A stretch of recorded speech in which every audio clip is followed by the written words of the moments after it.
जो मेरे अब नए क्षेत्र में जुड़े हैं, जो किराएदार नहीं अपने आत्मसम्मान के जरूरत पड़ेगी तो जनता को सड़क पे लाएंगे, जो खुद दारू बांट रहे हैं अपने चुनाव का फॉर्म भरवाऊंगा और पूरी ताकत लगाऊंगा।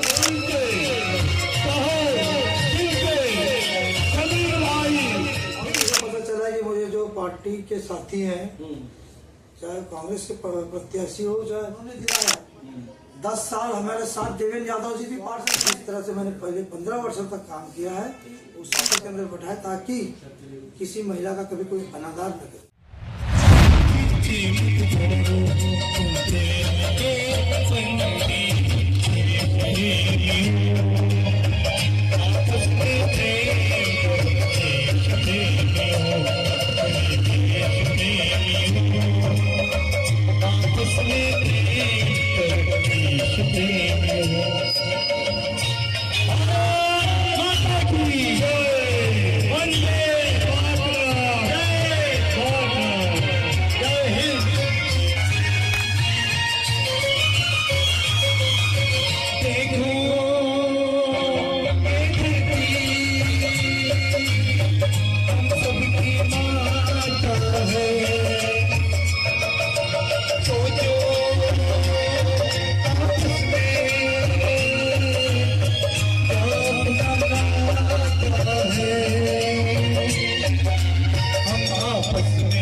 संभालेगा कोई बाहर वाला अपने घर से हमें निकालेगा। दीवाना होश करो मेरे देश में आपस में प्रेम करो, देश प्रेमियों मेरे देश प्रेमियों आपस में प्रेम करो, देश प्रेमियों।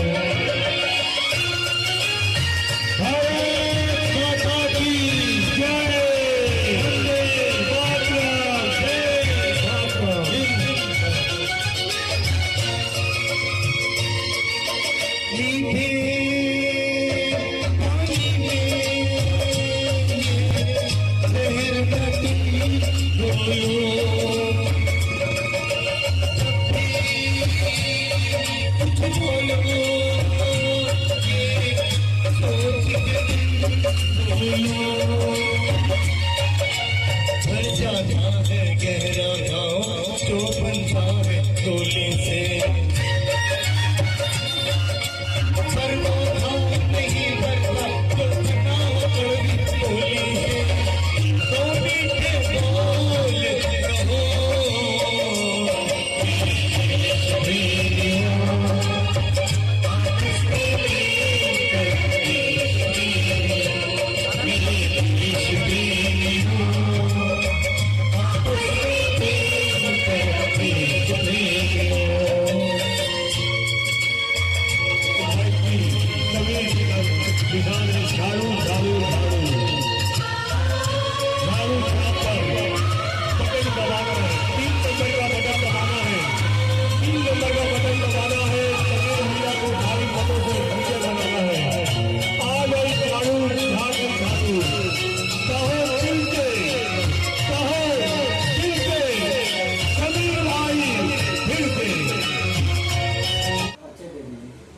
समीर अख्तर शहीद राजीव पांडे वार्ड का लगातार 3 बार का पार्षद रहा हूँ और अब चौथी बार यहाँ चुनाव लड़ूंगा।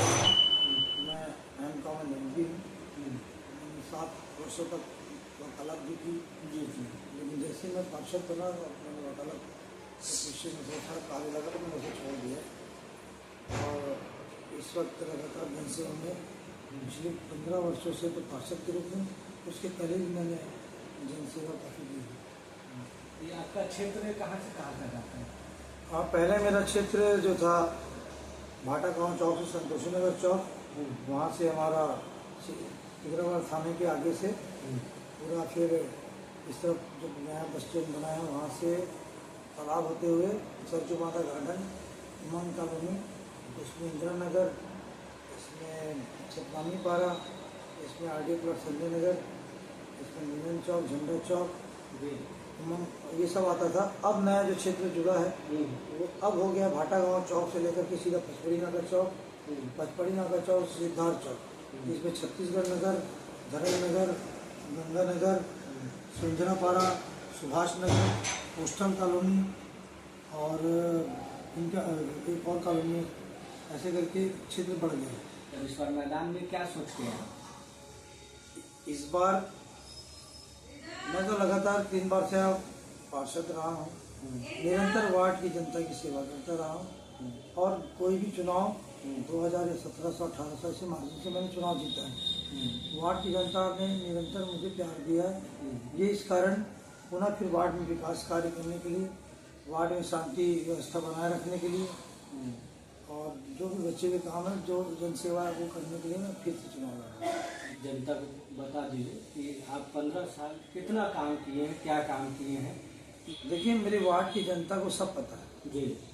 क्योंकि 15 वर्षों में संजय नगर वार्ड नंबर 62 का क्या स्वरूप बदला है जी जी। सब पता है कि यहाँ पर पानी की बहुत ज़्यादा तकलीफ होती थी। टैंकर भी कुछ एरिया में आता था, टैंकर मुक्त हो गया।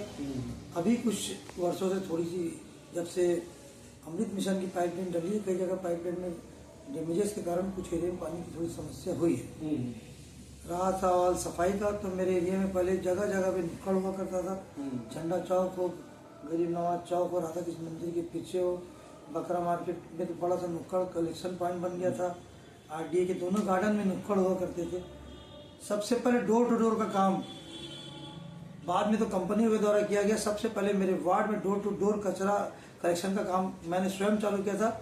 मैंने कचरा गाड़ी में वीआईपी हॉर्न लगाया था, जो पुलिस हॉर्न होता था। कई बार कचरा लेने के लिए जब गाड़ी आती थी, लोग डर के मारे भाग जाते थे, पुलिस तो नहीं आ रही है, तो वो पुलिस वाले हॉर्न लगा करके मैसेज जब जाने लगा कि नहीं कचरा गाड़ी आने लगी, तो लोगों ने ऑटोमेटिक गाड़ी में कचरा डालने लगे। बाद में वो सारे काम रायपुर नगर निगम ने किए, लेकिन सबसे पहले मेरे वार्ड में काम हुआ। जी जी। और सब मुद्दा रहा होगा, प्रधानमंत्री आवास, राशन कार्ड और मूलभूत बिजली, नाली, पानी, वो सब भी काम किए होंगे। देखिए, भाई बिजली, पानी, सफाई, ये तो मूलभूत सुविधाएं, इसको तो हमने दुरुस्त किया ही।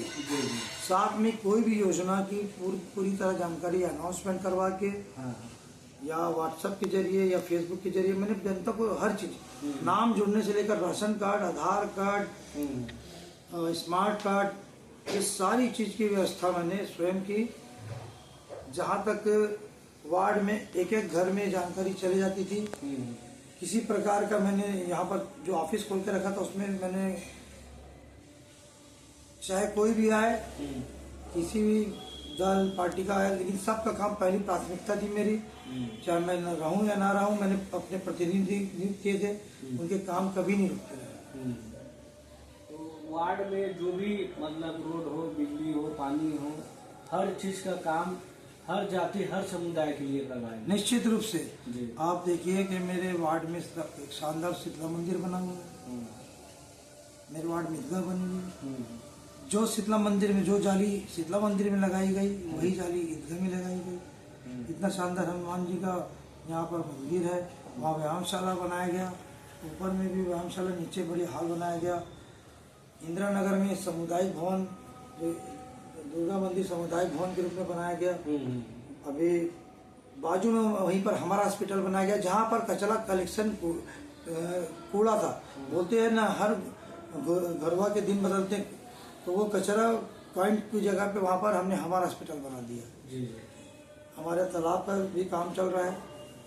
हमारे यहाँ पर शानदार शमशान घाट बनाया गया, थोड़ा विवादित था, उस विवाद को बहुत प्यार मोहब्बत से निपटा कर वहाँ शमशान घाट, रायपुर शहर का सबसे बड़ा सबसे सुंदर शमशान घाट हमारे प्रयास से बनाया गया। उसमें बहुत लोगों का प्रयास था, वहाँ शमशान घाट समिति के माधव यादव जी का प्रयास था, और भी लोगों का, सबके प्रयासों से एक शानदार मुस्लिम हॉल बनाया गया। एक वहाँ पर रैन बसेरा बनाया गया, जहाँ पर हमने वो व्यवस्था की कि वहाँ पर फ्रीजर रखा गया मौत मट्टी के लिए, कफन दफन की व्यवस्था वहाँ रखी गई। उसको हमारे जज्बा फाउंडेशन वाले कर रहे हैं। वहाँ पर बच्चों की पढ़ाई की अलग व्यवस्था रखी गई। यहाँ पर हमारी भवन में महिलाओं के लिए सिलाई, कढ़ाई, मेहंदी, ये सारी चीज़ के प्रशिक्षण निःशुल्क दिए जाते हैं। सतनामी पारा में शानदार भवन बनाया गया। सतनामी पारा का जतखम बहुत अच्छा बना हुआ है। उसी प्रकार धनगर समाज का शानदार भवन बना हुआ है, ब्राह्मण समाज का भी बहुत शानदार भवन बना हुआ है। इंदिरा नगर में एक शानदार मंदिर बनाई गई, मदनी चौक में भी एक शानदार मंदिर बनाई गई। हर समाज का मुझे सहयोग मिला, इसी कारण मैं लगातार 3 बार चुनाव जीता। लेकिन चौथी बार मेरे साथ मेरी पार्टी जो मैं जिस कांग्रेस में था उनके लिए मैंने ईमानदारी से काम किया। सारे चुनाव में पूरे रायपुर शहर में सिर्फ कांग्रेस इसी वार्ड से जीतती रही, चाहे मोदी लहर हो, कोई भी रहे, चाहे विकास उपाध्याय हो, चाहे प्रमोद दुबे जी लोकसभा लड़े हो, सत्यनारायण शर्मा जी हो, राम सुंदर दास जी हो। राम सुंदर दास जी ने तो मेरे काम को देखते हुए, भले वो चुनाव 65,000 से हारे हो, लेकिन यहाँ पर 1100 से चुनाव जीता और उसको खुश होकर के उन्होंने यहाँ पर हमारे लिए गार्डन के लिए और सामुदायिक भवन के लिए जो मंदिर ट्रस्ट की जमीन थी जनता के लिए दान कर दी। तो वहाँ पर अभी गार्डन बन रहा है, आईडीए में भी गार्डन बना हुआ है, सरजू बांधा तालाब के किनारे मेरे और सतनाम सिंह बना के प्रयास से वहाँ भी गार्डन बना हुआ है। तो जो मूलभूत सुविधाएं थी हमने कोशिश की, लेकिन कभी भी विकास रुकता नहीं है, विकास फिर आगे बढ़ता है, विकास करना है। अब अंडरग्राउंड नालियों को सब अंडरग्राउंड करेंगे और जो भी और अधूरे काम उसको पूरा करेंगे। लेकिन सबसे पहले जनता का दिल जीतना है, यानी कि अगर मान लीजिए किसी को दवा की जरूरत है तो वो व्यवस्था करना है, अनाज की जरूरत है तो वो व्यवस्था करना है, और सबसे बढ़िया आपस में शांति व्यवस्था बनाए रखना, सभी समाज को एक मंच में एक साथ लाना। यहाँ ईद भी सब मिलके मनाते हैं, दिवाली भी सब मिलके मनाते हैं, होली में भी सब खुशी खुशी होली मनाते हैं।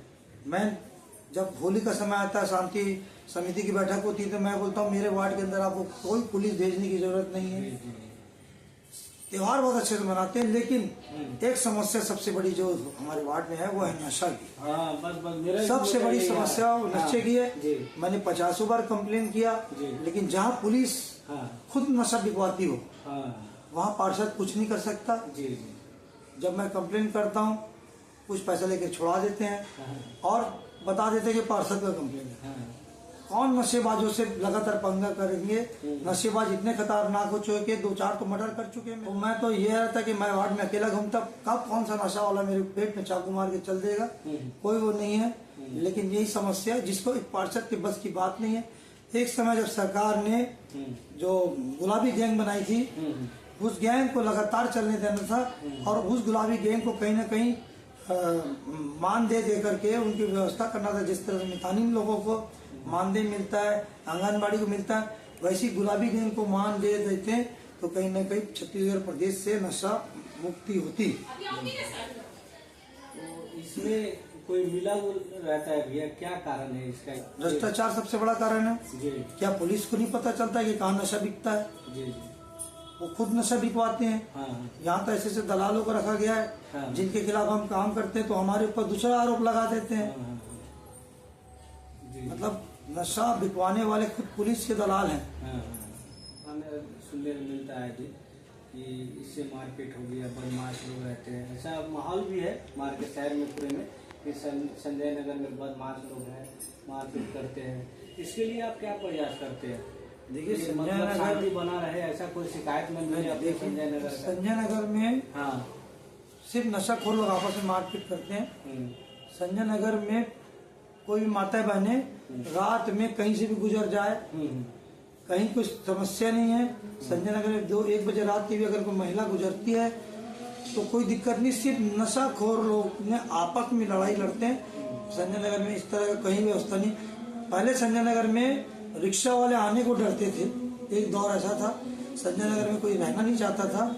आज संजय नगर में कम से कम धार्मिक उन्माद नहीं है। संजय नगर में बीच में जो किसी आज से 2-4 साल पहले किसी ने राधा कृष्ण मंदिर के सामने भगवा झंडा का तोड़ दिया था, तब भी यहाँ पर संजय नगर के अंदर में कोई धार्मिक उन्माद नहीं हुआ, क्योंकि लोगों में आपस में इतनी मोहब्बत है कि वो उन्माद नहीं हुआ। यहाँ पर इतना बड़ा शमशान घाट का बड़ा विवाद था, लेकिन लोगों में समझदारी है आपस में, क्योंकि जो नेतृत्व करता होता है अगर वो सबको अपना समझेगा तो कभी कहीं कोई जात पात ऊंच नीच का कोई विवाद नहीं होगा।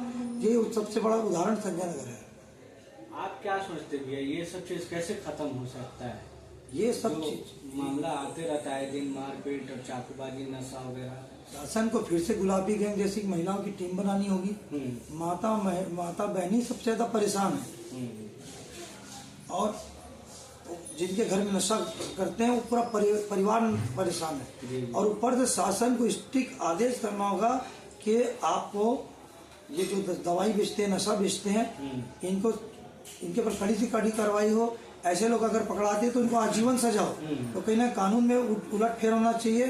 शासन की कमजोरी के कारण, चाहे कांग्रेस सरकार में रहा हो, चाहे भारतीय जनता पार्टी की सरकार में रहा हो, शासन की जो कमियां हैं, कमजोरी है, उस कारण नशा दिख रहा है। ये आप एसपी लेवल तक ये सब बात का शिकायत किए क्या, बोले क्या? निरंतर हमने तो लगातार थाने में भी, एसपी में भी, पूरा पुलिस विभाग जब इससे कमाई करता हो तो वो क्या वो करेगा, अपने पेट पे तो लात नहीं मारेगा। उनको आम जनता से कोई मतलब नहीं। किसी दिन किसी पुलिस वाले के बच्चे का कोई हत्या कर दे तब उनको एहसास होगा कि जो पैसा लेकर के हम नशा बिकवा रहे हैं वो रुकेगा। यहाँ सीसीटीवी लगवाए क्या? सीसीटीवी लगवाने से खत्म हो सकता है सीसीटीवी? ये मैंने शासन से लगातार मांग की। नगर निगम ने भी ऐसा अभी तक सीसीटीवी लगाने का कोई वो नहीं है।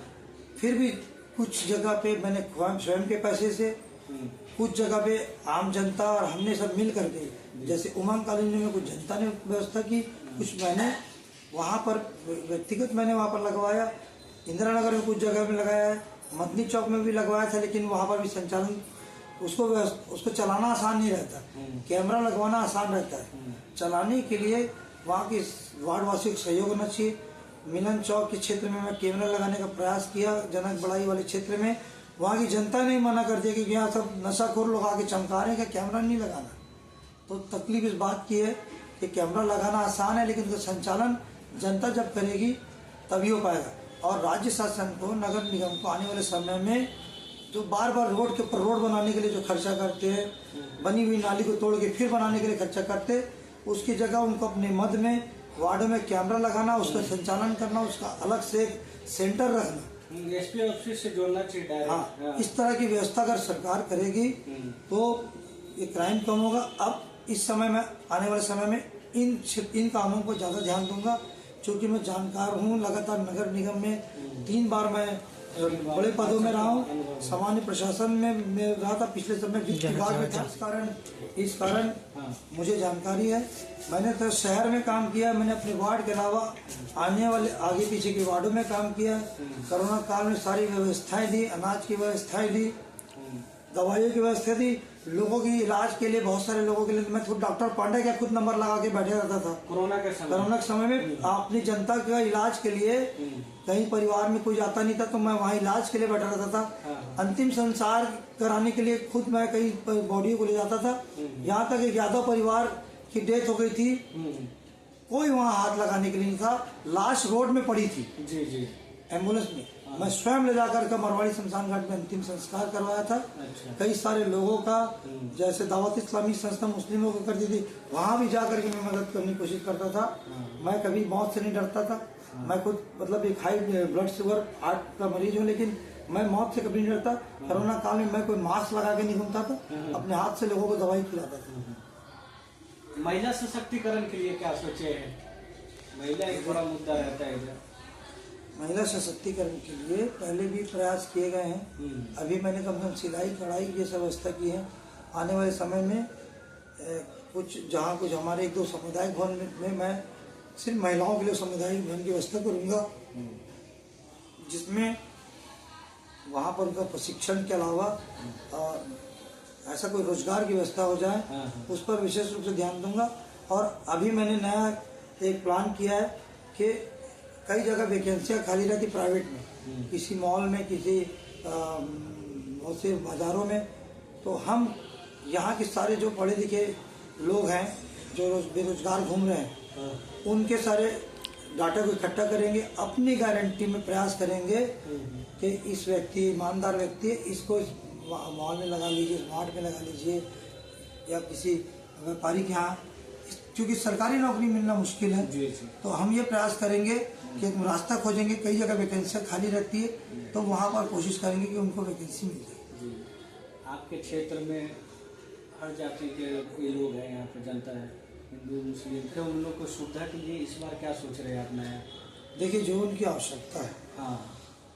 उस पर विशेष ध्यान देंगे। जहाँ तक जो नया क्षेत्र जुड़ा है, सुंजरापाड़ा, सुभाष नगर, धर्मनगर, छत्तीसगढ़ नगर, वहाँ की जिन लोगों की जो मांगे हैं, जैसे मैंने यहाँ सतनामी समाज के भवन में व्यवस्था कर दी, धनगर समाज भवन में व्यवस्था कर दी, ब्राह्मण समाज में भी व्यवस्था कर दी, और यहाँ पर मुस्लिम समाज की भी अच्छी व्यवस्था कर दी, और शीतला मंदिर शानदार बनवा दिया, शमशान घाट की अच्छी व्यवस्था हो गई। वैसे ही वहाँ जो जो मांगे हैं, जैसे साहू समाज की विशेष रूप से मांग है कि वहाँ साहू बहुल क्षेत्र है और एक भी साहू भवन नहीं है। वहाँ एक जगह बताई गई है कि यहाँ साहू भवन बन सकता है। तो मैंने स्पष्ट कहा, अगर जगह में कोई भी विवाद नहीं होगा तो पहला काम प्राथमिकता होगी वहाँ साहू भवन बनाने की। फिर दूसरा, पहली बार जो सामान्य सभा होगी तो पहली सामान्य सभा में जो धर्मनगर में जो तालाब और गार्डन है, उस तालाब और गार्डन का नामकरण माता, हमारी कर्मा माता के नाम से किया जाएगा। फिर सुंजरापाड़ा के जो लोग हैं, सफाई कर्मी हैं, उनके जीवन स्तर को और उठाने के लिए अगर वहाँ कोई शिक्षा व्यवस्था में कमी हो, वो शिक्षा व्यवस्था करवाएंगे। उनकी स्वास्थ्य की कमी, उनकी स्वास्थ्य की कराएंगे।